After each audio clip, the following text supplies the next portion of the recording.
Welcome back to Capital Catch-Up, your insider guide to the halls of Congress. I'm Victor. And I'm Lenny. It is a bustling week in Washington. We are looking at late January 2026, and the 119th Congress is moving at breakneck speed.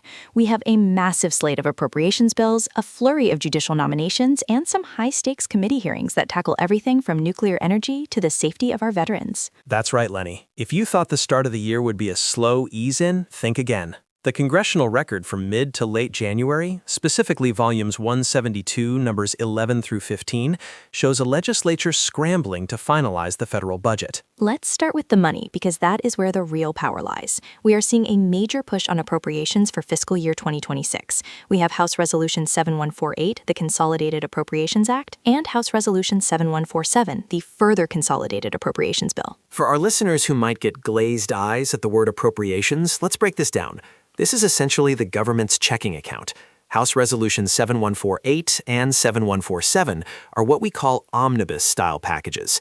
Instead of passing 12 separate spending bills, leadership has bundled them together to ensure passage and avoid a government shutdown. Exactly, and facilitating this is House Resolution 1014, which is the rule providing for the consideration of these massive spending bills.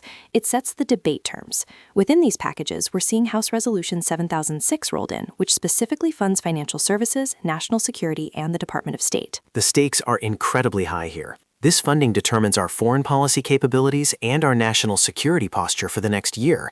It's worth noting that using these consolidated vehicles is a trend we've seen escalate over the last 2 decades.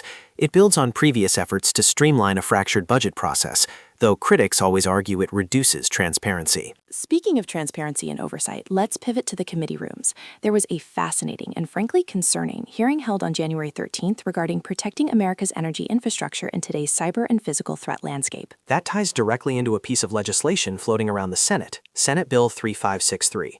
This bill requires the Secretary of Defense to implement open technical standards for digital content provenance. In plain English, it's about fighting deepfakes and verifying the source of digital information. With the rise of AI, ensuring that a command or a piece of intelligence is actually coming from a human, and the right human, is a matter of national security.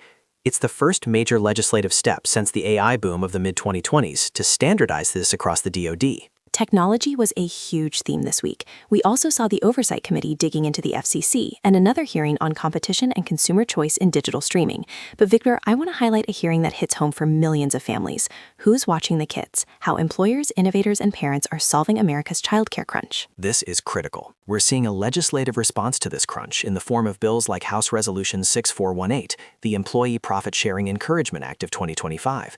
The idea is to incentivize companies to share success with workers, which indirectly helps with cost of living issues like childcare. And directly related to students and families, we have House Resolution 6359, the Pregnant Students' Rights Act. This bill aims to ensure that pregnant students aren't pushed out of educational opportunities, reinforcing Title IX protections. It's a protection of rights issue that has resurfaced with vigor in this Congress. Moving to healthcare, there is a lot of activity regarding our veterans. On January 13th, the Veterans Affairs Committee held a legislative hearing on a dozen different drafts and bills. We're talking about the Beacon Act, the Data-Driven Suicide Prevention Act, and the Veterans Mental Health and Addiction Therapy Quality of Care Act. The sheer volume of bills in that hearing, addressing everything from blast overpressure injuries to opioid antagonists, shows a concerted, bipartisan effort to modernize the VA.